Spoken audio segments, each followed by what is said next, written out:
네, 정치권 동향을 대기자의 시선으로 짚어보는 목요 정치클럽 기자 대기자 시간입니다. 오늘도 최병묵 전 TV조선 해설위원, 성한용 한겨레신문 선임기자 두 분과 함께하겠습니다. 어서 오십시오. 반갑습니다. 안녕하세요. 네, 오늘은 성 기자님께서 발제해 오셨죠. 예, 22대 총선이 끝났네요. 네. 민주당이 175석, 국민의힘이 108석.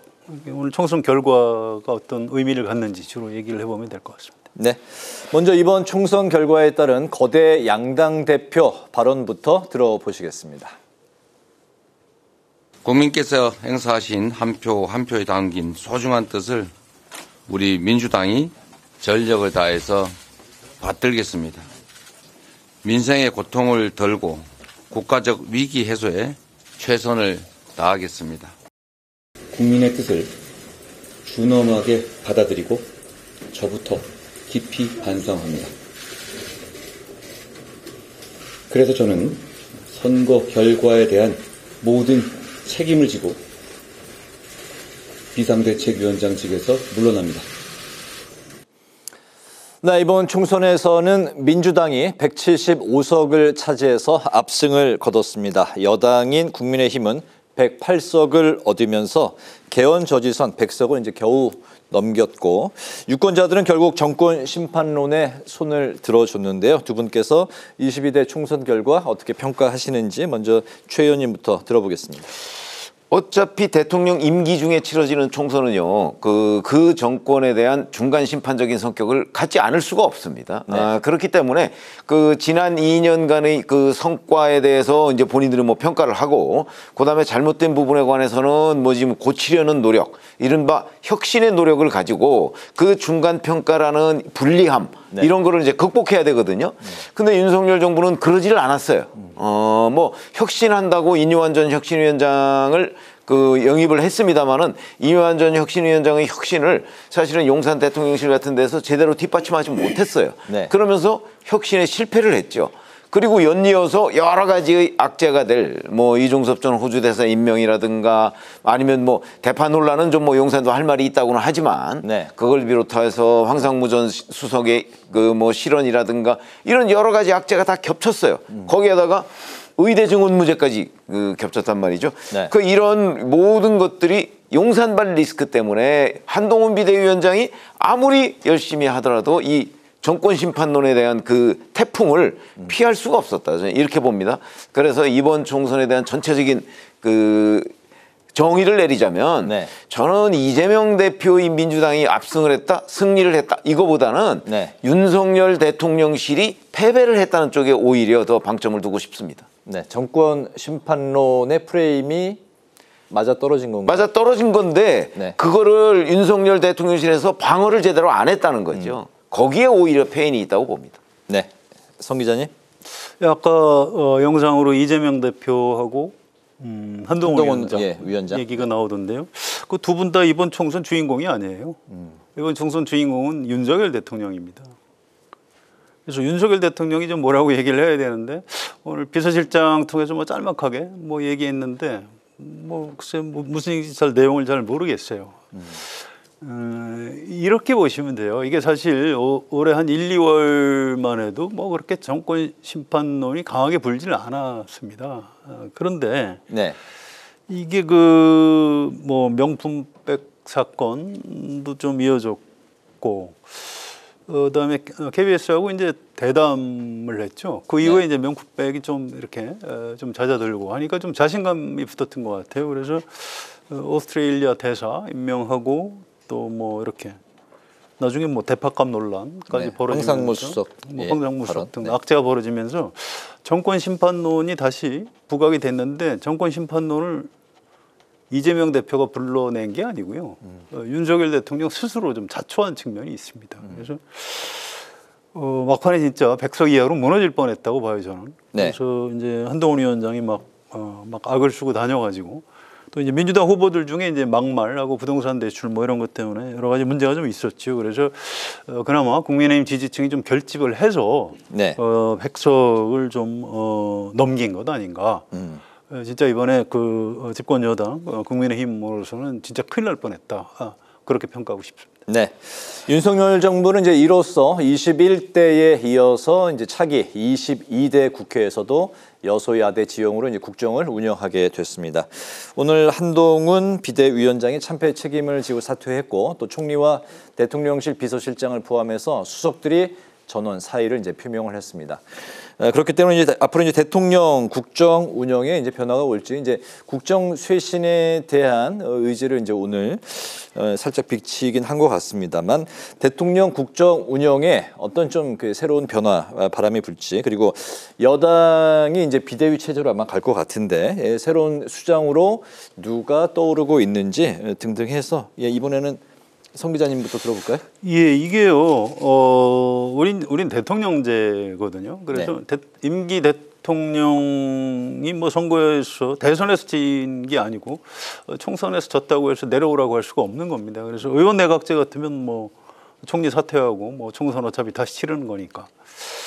그래서 이게 대통령을 그만두라고 할 수는 없고 그래서 대신에 이제 옛날부터 뭐 당정 개편 또 뭐 내각 총사퇴 그래서 전면 개각 이렇게 해서 이제 그 위기를 돌파를 해온 겁니다. 그런데 윤석열 대통령이 굉장히 책임감이 강한 그런 리더십이라서 네. 이게 총리나 뭐 대통령 비서실장 이런 대통령실 수석 이 사람들이 뭘 잘못했지? 내가 그냥 부하들인데 그냥 내가 책임져야 되는 것 아니야? 이렇게 하고 그 사람들을 혹시 교체를 안 하는 것은 아닌가? 제가 지금 그런 좀 걱정이 있어요. 네. 그렇게 하면 큰일 납니다, 사실은. 총선에서 이렇게 졌으면은 좀 잘못 없는 참모들도 다 이렇게 경질해 가면서 또 민심을 수습하고 이렇게 가는 게 맞는 거거든요. 그래서 이게 윤석열 대통령이 이제 어떤 선택을 할지 참 지켜볼 대목이고요. 네. 예를 들어서 지금 이상민 행정안전부 장관이나 윤희근 경찰청장 이분들은 재작년 10월이죠. 이태원 참사 때 사실 정치적으로 좀 경질을 했어야 되는데 그때 경질 안 하고 지금까지 하고 있거든요. 그러니까 이런 걸 이번에 좀 정비를 해야 되지 않을까 싶고요. 사실은 국민의힘이 뭘 잘못했는지 잘 모르겠어요. 이번 총선이 진 거는 윤석열 대통령 때문에 진 겁니다. 그래서 한동훈 위원장이 책임을 안 질 수가 없으니까 이제 물러났는데 이게 당장 이 수습할 수 있는 사람이 없다고 그래요. 그래서 윤재욱 원내대표 중심으로 네. 일단은 또 이제 뭐 비대위 체제로 당분간 좀 갈 수밖에 없다고 합니다. 그래서 뭐 윤석열 대통령 또 여당 당원들 지지자들의 중지를 모아가지고 좀 길게 보면 22대 국회 임기가 시작된 이후에야 전당대회 일정을 잡을 수 있지 않을까. 뭐 이런 관측들을 하고 있는 것 같습니다. 한동훈 비대위원장이 등장하기 전에도 그 윤재욱 원내대표가 잠시 대행 체제였었는데 이번에 다시 이제 대행 일종의 과도기죠. 맡게 되면서 그 현재 그 나경원, 안철수, 주호영, 뭐 김태호 이번에 그 당선자까지 이야기가 좀 나오던데요. 어느 그 윤재욱 원내대표가 계속 끌고 갈 수는 없는 거고. 물론입니다. 네, 차기 좀 누가 그러니까 그걸 이제 윤석열 대통령하고 관계도 생각을 해야 돼요. 지금 얘기하신 분들이 윤석열 대통령이 다 싫어하는 분들 아닌가요? 그래서 오히려 그래서 맡을 수 있다. 아니, 대통령이 현실적으로 싫어하는 사람을 여당 비대위원장을 맡길 수 있을까요? 그거 잘 모르겠어요. 그럼 대통령의 의중이 중요하다는 말씀인가요?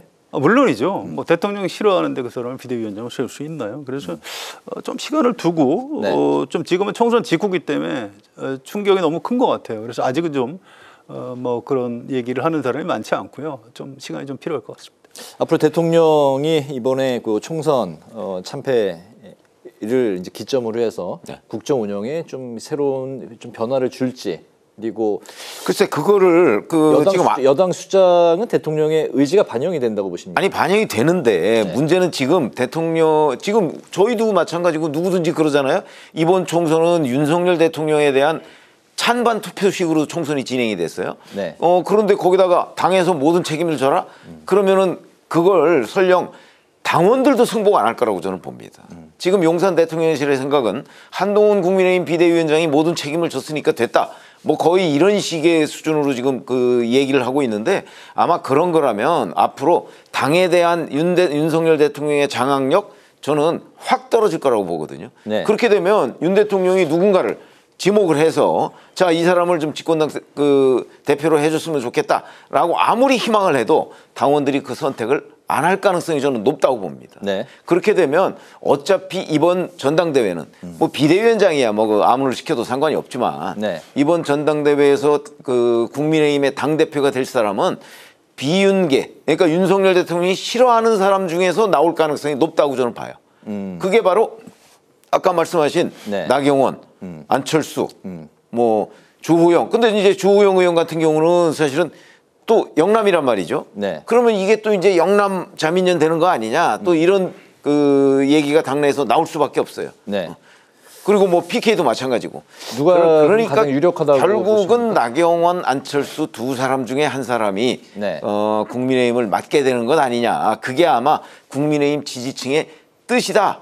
저는 그렇게 생각을 합니다. 그래서 윤석열 대통령이 그 설령 누군가를 지명을 해서 이 사람이 대표가 됐으면 좋겠다 하고 당원들한테 호소를 해도 네. 이제 당원들이 그걸 따를 가능성은 과거보다 훨씬 줄어들었다고 저는 생각합니다. 알겠습니다. 나경원, 안철수 의원 중에서 차기 여당 이제 수장이 나올 가능성이 높다. 나올 수밖에 없다 이렇게 저는 판단하는 거죠. 네. 다음 이슈로 넘어갈까요? 네, 넘어가시죠. 네, 알겠습니다. 전국적인 관심이 집중됐던 인천 계양을은 이재명 대표의 이제 승리로 막을 내렸고요. 또 한강벨트 격전지에 동작을 해선 나경원 국민의힘 후보가 이제 5선에 성공을 했고, 또 용산에서 권영세 후보가 어렵사리 이제 당선이 됐습니다.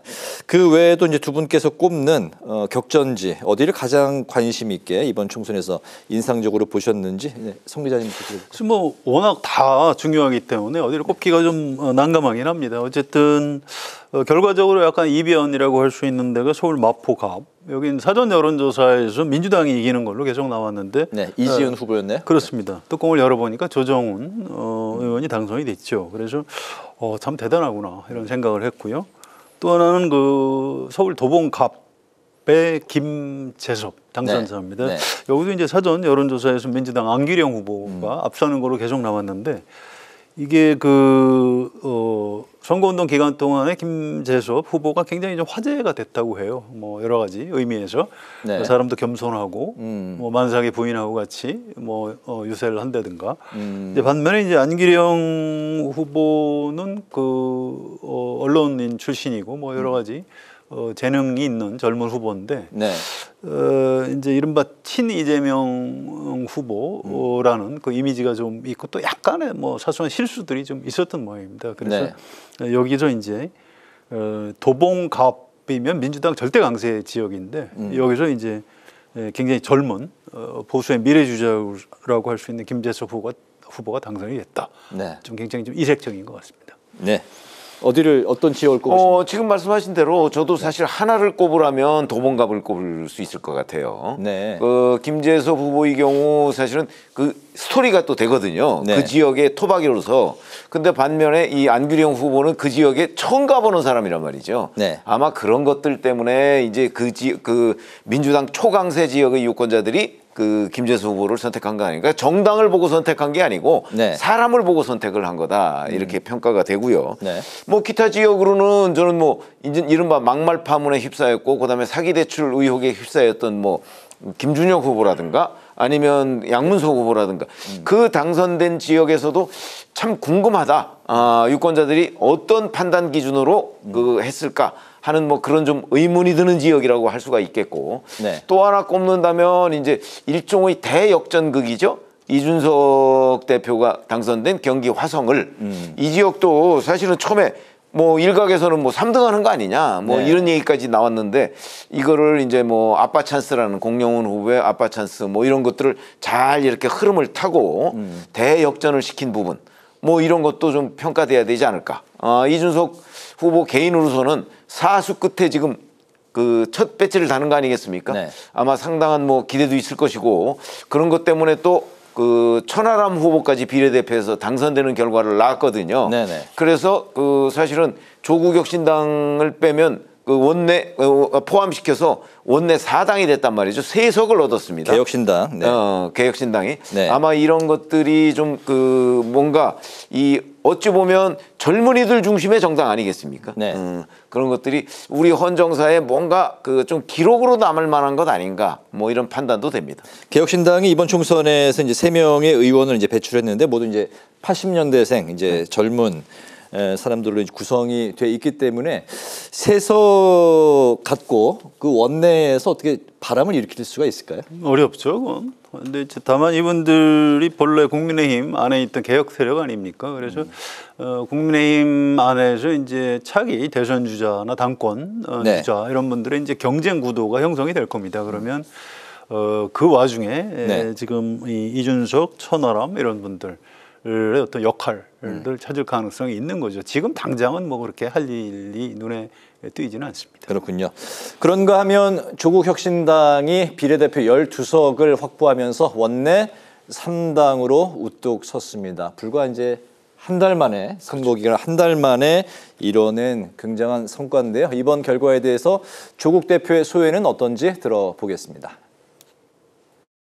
국민이 승리했습니다. 윤석열 대통령에게 요구합니다. 이번 총선 결과를 겸허히 받아들이십시오. 그간 수많은 실정과 비리에 대해 국민들께 사과하십시오. 네, 검찰 정권 청산을 앞세운 조국 대표는 윤 대통령 사과, 한동훈 특검법을 예고했습니다. 다만 2심까지 이제 실형을 선고받은 상태라 이제 대법원 판결을 앞두고 있어서 조국 대표한테는 대법원 판결 리스크가 남아 있고 이게 이제 조국 혁신당 전체에도 영향을 미칠 텐데 앞으로 조국 혁신당 좀 전망을 들어볼까요? 네, 최 의원님부터 들어보겠습니다. 뭐 역시 제일 큰 리스크라고 한다면 대법원이죠. 대법원에서 오늘 그 배당을 했더라고요. 그러니까 이제 배당을 하면 오늘부터 집중적으로 이제 이 사건을 들여다볼 거예요. 네. 물론 조국 대표는 아마 대법원에서의 확정 판결을 좀 늦추기 위해서 상당한 노력을 기울일 가능성도 있고요. 뭐 일각에서는 또 뭐 대법원이 조국 대표의 눈치를 보는 것 아니냐. 네. 뭐 이런 얘기까지 나오고는 있지만 그건 누구도 확신할 수 없는 상황입니다. 지금 대법원 확정 판결이 언제 나오느냐 과연. 이것도 또 예측도 불가능한 이런 상황 국면으로 지금 들어가 있고요. 올해 안에 나오는 걸로 예상되는 거 아닙니까? 아니 그거는 이제 언론에서 그렇게 쓰고 있는데 네. 사실은 지금 대법원에서 뭐 이런 방구 이에 대해서 얘기가 없기 때문에 네. 사실은 이 부분은 정확하게 예측하는 건 불가능하다 이렇게 판단이 되고요. 아마 그래서 조국 대표가 몇 개월을 그 국회의원 배지를 달지 네. 아니면 국회의원 배지를 상당히 오랜 기간 달게 될지도 예측 불가 이런 상황이고요. 아마 그 전에는 어떤 본인이 뭐 그 확정 판결을 받으면은 이제 의원직이 그 상실이 되니까 네. 그렇게 되든 아니면 의원을 계속 유지하든 여튼 윤석열 대통령과 최고의 극단적인 대척점에서 아마 그 정치 활동을 해나갈 것이다. 이렇게 판단이 됩니다. 네, 그 주심의 그 조국 상고심 사건이 이제 바로 배당이 됐는데 주심의 그 부인인 정경심 유죄 그 대법관이 또 배당이 됐습니다. 이거는 어떻게 봐야 아니 이제 그거는 결국은 그 엄상필 대법관이 이제 이 내용을 굉장히 잘 알 거 아니겠습니까? 네. 그런데 거기에 사실은 조국 대표의 뭐 대학 동기라든가 뭐 이런 사람들이 지금 아니면 문재인 김명수 대법원장이 임명했던 또 대법관들도 있어요. 네. 그렇게 되면 이게 의견 합치가 안 되면 전원합의체로 넘어가거든요. 네. 이러면 또 시간이 굉장히 많이 걸려요. 그래서 대단히 많은 변수가 있습니다. 네. 검찰이 김건희 여사를 소환하지 않으면 개원 즉시 특검법을 추진하겠다 이런 강경한 또 입장을 또 밝혔네요. 네, 그 이제 조국 대표 지금 윤석열 대통령 퇴진을 요구하는 유권자들을 대변하는 그런 정당, 그런 정치인으로서 지금 정치 활동을 하는 거니까 뭐 그렇게 얘기할 수 있는 겁니다. 그런데 글쎄요, 우리 국민 다수가 과연 얼마나 지지할지. 그래서 이제 민주당이 결국 동의를 해야 추진을 할 수 있을 텐데 그런 부분 잘 모르겠어요. 그 사법부의 판결에 대해서 우리가 이제 여러 가지 좀 걱정을 합니다. 네. 뭐 과거에 뭐 실제로 약간 좀 편향적인 판결이라고 의심할 만한 뭐 판결이 있었던 것도 사실이고요. 네네. 그런데 아직은 큰 틀에서 보면 우리나라 대법원, 사법부 이쪽은 마지막 보루로서의 역할을 잘 유지하고 있다고 저는 생각을 합니다. 그래서 이걸 너무 이게 총선 결과가 이렇게 됐으니까 뭐 이제 사법 리스크 다 벗었을 것이다. 근데 전 그런 것 같지는 않아요. 그런 것 같지 않고 조국 대표 본인도 그걸 잘 알고 있는 것 같고요. 또 이재명 대표 또 네. 지금 재판 진행 중인데 이게 뭐 그때 영장 심사한 판사가 뭐 그냥 뭐 잡아 넣었을 수도 있는 건데 법리적으로 판단해서 불구속하지 않았습니까? 네. 그런 거고요.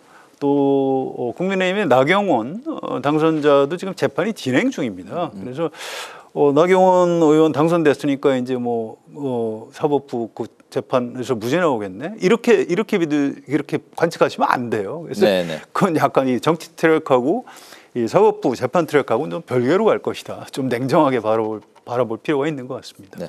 공교롭게도 이재명 대표, 조국 대표 모두 이제 그 재판이 진행 중인 상황인데 이번에 조국 혁신당이 부상을 하면서 이재명 대표의 대항마로 떠올랐다. 뭐 이런 이제 해석도 나오고 있습니다.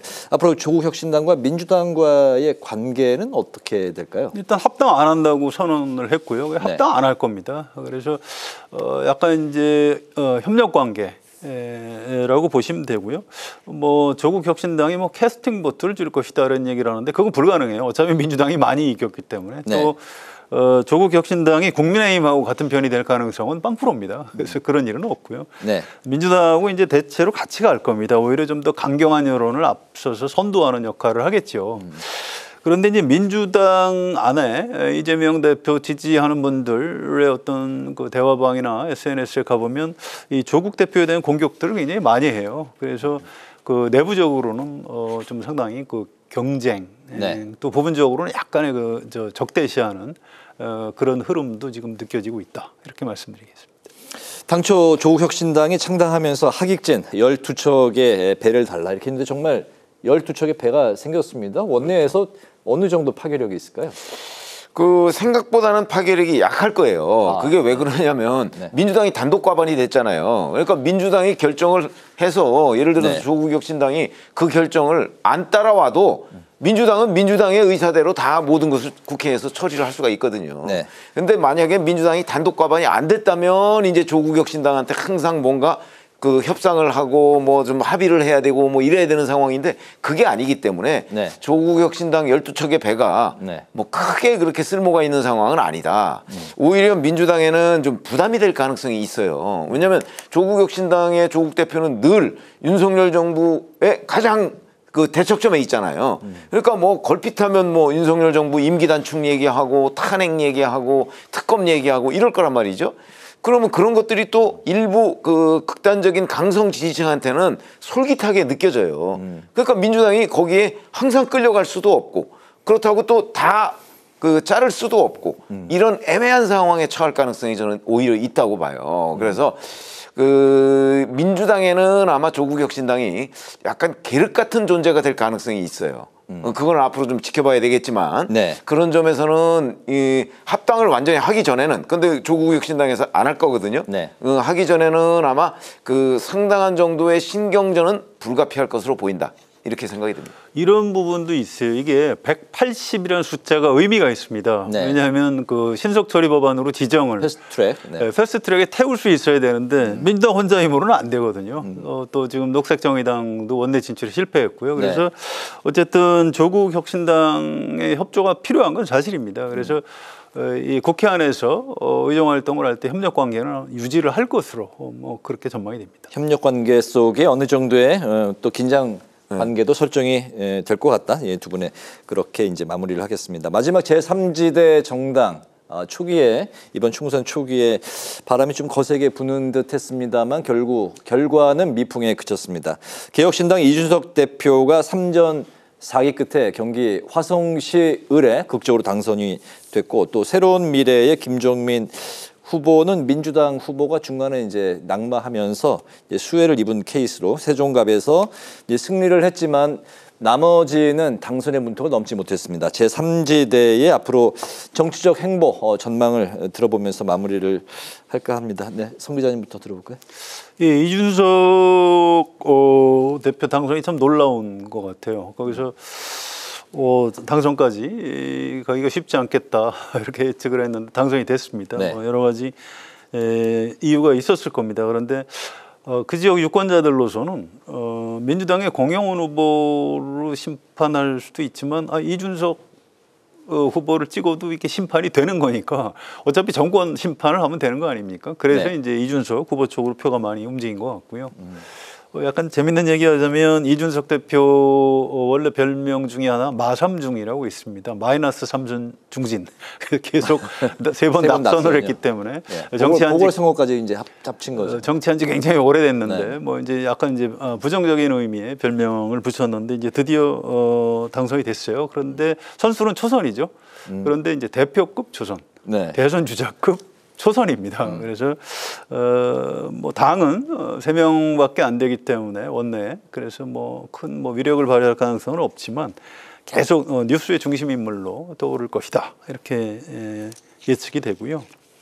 저는 녹색정의당이 원내 진출 실패한 것에 대해서 굉장히 좀 가슴이 아픕니다. 이게 네. 어쨌든 거대 양당 기득권 정치의 피해자라고 저는 봅니다. 이 제도 소선구제 중심 정치 양극화의 이제 피해자일 수밖에 없는 거고 진보 정당이 원내 진출에 실패했다.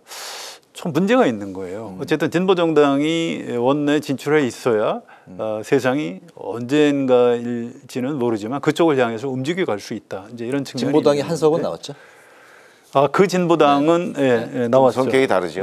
좀 다르죠. 어쨌든 녹색정의당 네. 굉장히 좀 전통도 있고 여러 가지 역할을 많이 한 정당인데 이번에 원내 진출 실패한 거에 대해서 굉장히 좀 아쉬움이 있습니다. 그렇군요. 최 의원님. 저는 뭐 녹색정의당이 원내 진출에 실패한 이유는 그건 자초했다고 저는 보거든요.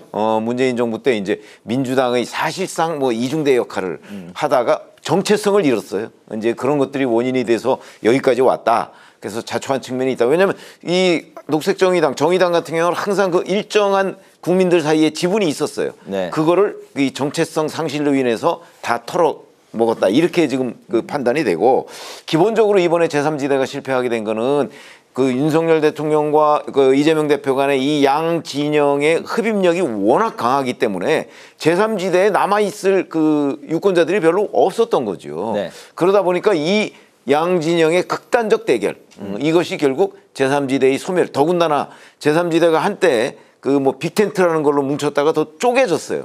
뭐 이런 것들이 원인이 돼서 사실상 제3지대는 이번 총선에서 없던 거나 마찬가지다. 이렇게 판단이 됩니다. 알겠습니다. 오늘 한 줄 논평 들으면서 마무리하겠습니다. 오늘은 최 의원님부터 들어볼까요? 네, 지금 그 이제 22대 국회가 들어설 텐데 네. 그 뭐 잘 아시다시피 이재명 대표를 포함해서 조국 대표 그다음에 아까 말씀하신 뭐 나경원 당선인까지 그러면 이제 패스트트랙과 관련해서 재판받는 사람들이 많잖아요. 네. 숫자도 굉장히 많습니다.